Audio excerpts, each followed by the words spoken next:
11th class. Today we are going to start a new chapter first, that is sets of NCERT. So please open your books at the first chapter should be there, that is the sets. First of all, first question is there, what strikes the mind of student is that what is a set. Set क्या होता है, set किसको बोलते हैं, set कैसा होता है, set क्या चीज़ है. तो टी सेट के बारे में तो आपने सुना होगा, ये टी सेट है ना. तो टी सेट तो पता है, लेकिन ये सेट जो है मैथ का सेट, ये क्या चीज़ है वो हम आज करेंगे. A set is a collection of well defined and well distinguished objects.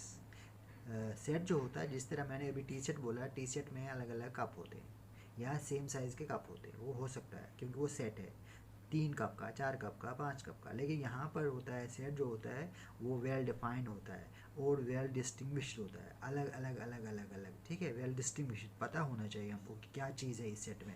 जैसे मैं बोलता हूँ, पहले आपको मैं एग्जांपल समझाऊंगा. एग्जांपल मेरे पास है सेट एक्स लिया, because X set is denoted by capital letter. ये कैपिटल एक्स है, स्मॉल से नहीं.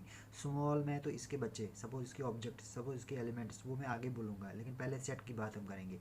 Suppose x is a set, x capital X है, कैपिटल एक्स. इसमें एलिमेंट्स, इनको एलिमेंट्स बोलते हैं. 1 2 3 4 5 6 लिखा मैंने, 4 नहीं लिखा, कोई बात नहीं. 1 2 3 4, ये 4 नहीं है, 5 6 है. इनके बीच में कामा होना चाहिए, ठीक है. नहीं तो आपको इसको लिखेंगे 12 बनेगा, वो नहीं. 1 के बाद कामा, फिर 2 के बाद कामा, 3 के बाद कामा, 5 के बाद कामा, फिर ये ब्रैकेट्स चलेंगे, बाकी कोई ब्रैकेट नहीं चलेगा. इसको बोलते हैं curly brackets. Curly bracket should भी दिया है. कर्ली ब्रैकेट जब आप लगाते हैं तो हम क्या बोलते हैं यहाँ पर, वेल डिफाइंड. वेल डिफाइंड, इसकी वेल डिफाइंड की मैं एग्जांपल आपको बोलता हूँ. चलो आपको बोलेंगे, मैं एक एग्जांपल दे दूँगा.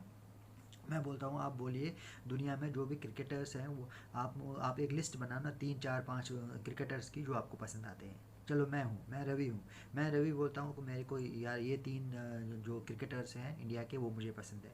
तो दूसरा बंदा जो बोलता है, जो जिसका नाम है शाम बोलता है, सर मुझे ये जो आपको पसंद है वो मुझे नहीं पसंद है, मुझे ये वाले पसंद है क्योंकि मुझे जो बॉलर ज़्यादा पसंद लगते हैं, ठीक है. उसके बाद तो कोई तीसरा बोलेगा, सर मैं विकेट कीपिंग करता हूँ, मुझे विकेट कीपर अच्छे लगते हैं और बैट्समैन अच्छे लगते हैं, वो अलग से 3 बनाएगा.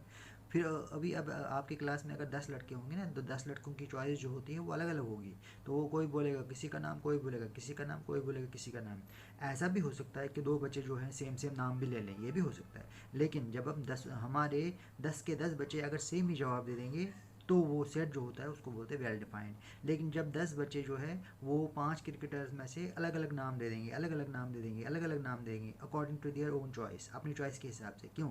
किसी को बैट्समैन पसंद है, किसी को क्रिकेटर पसंद है, किसी को कोई हाइट वाले ये खिलाड़ी पसंद है, किसी को छोटे खिलाड़ी पसंद है, किसी को विकेट कीपर्स पसंद है, किसी को ऑस्ट्रेलियन पसंद है, किसी को पाकिस्तानी पसंद है, किसी को इंडियन पसंद है क्रिकेटर. तो इसलिए उनकी जो वो उसको वेल डिफाइंड नहीं बोल सकते, ना उसको वेल डिस्टिंग्विश्ड बोल सकते हैं. इसलिए वो वेल डिफाइंड है ही नहीं. क्यों? क्योंकि हमारे पास आंसर जो है, अगर हमने 10 बच्चों से आंसर लिया सेम अगर आता है तो वो वेल डिफाइंड है. अगर वो सब के सब बच्चे एक ही या 3 या 4 5 बंदों का नाम देंगे, वो जो मिलते जुलते हैं, सारे मिलते जुलते का मतलब सेम है, तब हम बोल सकते हैं वो वेल डिफाइंड है. इस तरह से वो जब अलग अलग देंगे तो वेल डिफाइंड है ही नहीं, क्योंकि कोई कुछ बोलता है, कोई कुछ बोलता है, कोई कुछ बोलता है. अभी आप उसके बदले मैं बोलूँगा आपको, आप हमारे अपने इंडिया में जो भी स्टेट्स है उन स्टेट्स के चीफ मिनिस्टर का नाम दीजिए. अब 10 बच्चों को यही क्वेश्चन मैं पूछूंगा तो 10 बच्चे बोलेंगे सेम ही है. क्योंकि हमारे जो ये चीफ मिनिस्टर्स हैं डिफरेंट स्टेट्स के, वो तो सेम ही आएंगे ना, अलग थोड़ी आएंगे. तो इसलिए उनका जवाब जो है वो वेल डिफाइंड है.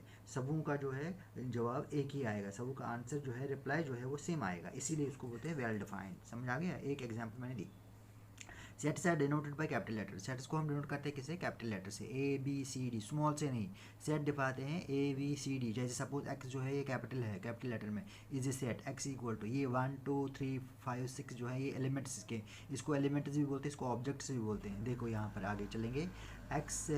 X represents A set of elements 1 2 3 5 6. X जो है वो दिखाता है हमको क्या, सेट. एक्स दिखाता है set. Curly bracket should be there, this is important. Curly brackets, उसके बीच में जो होते हैं एलिमेंट्स, समझो ये एक्स के बच्चे हैं, ऐसे बोल सकते हैं 1 2 3 5 6. The elements are enclose with in curly brackets. Elements को हम कर्ली ब्रैकेट्स रखते हैं. ये इक्वल टू लगना ज़रूरी है. ये कैपिटल लेटर में सेट है, ये इसके बच्चे हैं, ये इसके एलिमेंट्स है, ये इसके ऑब्जेक्ट्स है. कर्ली ब्रैकेट भी ज़रूरी है, दूसरा कोई ब्रैकेट नहीं चलेगा. सपोज फिर उसके बाद है the objects of a set are also called as elements. देखो हमने यहाँ पर लिखा है, इनको ऑब्जेक्ट्स भी बोलते हैं, इनको एलिमेंट्स भी बोलते हैं. फिर एक और नोटेशन है कि अगर वन बिलोंग करता है किसको, one belongs to A, one जो है वो एक्स में है, टू भी एक्स में है, थ्री भी एक्स में है, फाइव भी एक्स में है, सिक्स भी एक्स में है, फोर नहीं है, सेवन नहीं है, एट नहीं है, 10 नहीं है, याद रखो। तो इसलिए हमने लिखा यहाँ पर मैथ में लिखते हैं one is an element of x, two is the element of x, three is the element of x, seven is not the element of x. अब लिखने को कैसे लिखते हैं सिम्बॉलिकली मैथ में, ये सारा लिखना मुश्किल होता है यहाँ पर, that is why we write like this, one belongs to X, two belongs to X, three belongs to X, seven belong does not belong to X. इसको बोलते हैं, ये जो हमने लिखा इसको पढ़ते हैं एप्सिलॉन, एप्सिलॉन, इसको पढ़ते हैं एप्सिलॉन, और लिखते हैं ऐसे मीन्स बिलोंग्स टू, मतलब है इसका बिलोंग्स टू, इसका जब लकीर उधर उल्टा करते हैं उसी तरह means does not belong to, इसका मतलब हो गया does not belong to, seven does not belong to X, three belongs to X, two belongs to X, one belong to X, जो वन इसका बच्चा है, टू इसका बच्चा है, थ्री इसका बच्चा है, सेवन इसका बच्चा नहीं, किसका, एक्स का। एक्स जो सेट है अभी हमने ऊपर लिखा ना, इसमें ये सारे 1 2 3 5 6 है, लेकिन 7 नहीं है, इसीलिए इसको बोलते हैं, ये जो लिखे हैं तीन लकीरें जैसी, इसको हम बोलते हैं एप्सिलॉन।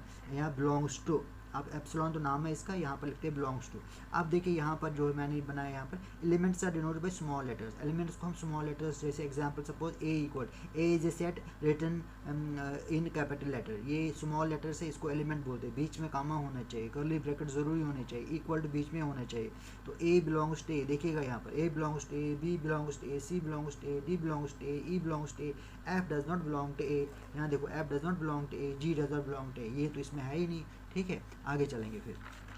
उसके बाद हमारे पास है और एक रिप्रेजेंटेशन ऑफ ए सेट। अब सेट जो है वो कैसे हम दिखाएं, सेट को हम कैसे रिप्रेजेंट करें, इसके दो होते हैं form. Usually sets are represent in the following two ways, दो तरीके से, रोस्टर फॉर्म और नेक्स्ट होता है हमारा सेट बिल्डर फॉर्म, हम आगे करेंगे। पहले तो रोस्टर फॉर्म के बारे में आप थोड़ी जानकारी रखिएगा।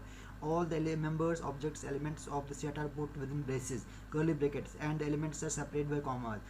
Elements को separate करते हैं comma, जो अभी मैंने समझाया, और उसको brackets भी रखते हैं, उस फॉर्म को बोलते हैं roster form. For example the set A of all natural odd natural numbers less than 10, less than 10 जो भी नेचुरल नंबर ऑड है, देखो यहाँ पर हमने लिखा है ऑड नेचुरल नंबर जो है लेस देन 10, वो कौन कौन सा आएगा, ए इक्वल टू 1 3 5 7 9, आ गया ना। ठीक है, तो उसी तरह से note every element is listed once, हर कोई एलिमेंट एक बार आएगा, अगर इसको 3 3 2 बार रखेंगे वो गलत माना जाएगा, 5 5 5 3 बार रखेंगे गलत है, इसलिए एक एलिमेंट जो है वो एक ही बार ही आता है। For example each of these set is note the same set, ये देखिए ये सेट जो हमारे पास है सेम ही है, 1 2 3 2 3 1 1 3 2 3 2 1 3 1 2, ये अलग अलग नहीं है, ऑर्डर इनका डिफरेंट है लेकिन सेट इसको एक ही माना जाएगा।